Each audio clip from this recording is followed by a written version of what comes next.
So we talked about communication and all the different channels of communication, verbal being the one that most of us are using. And how do we use it? How do we use our language, our words?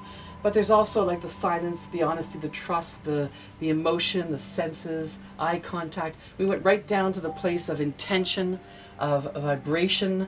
And what we've learned is that the more of these that we use together, the more connection we create. Then we talked about the unconscious incompetence. Unconscious incompetence being the place where you're 2 years old, you don't know how to drive, and it doesn't matter. So you're unconsciously incompetent.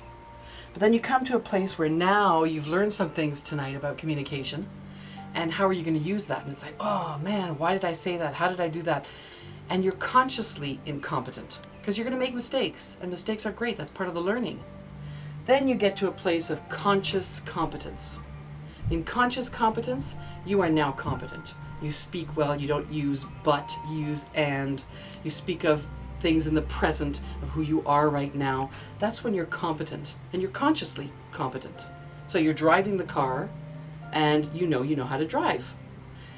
Then comes a place of unconscious competence. You ever drive a car and get somewhere and you think to yourself, oh my God, I don't remember driving. Well, that's unconscious competence, because now you can drive the car, you're speaking well, you're communicating well with people, and then you realize later, wow, I did a good job, but in the moment I didn't realize it. I was unconsciously competent.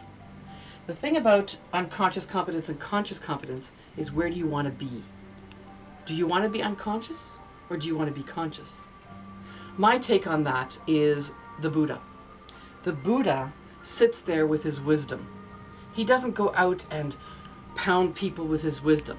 He waits till people comes to him. So he's unconsciously competent in that moment. The wisdom is there.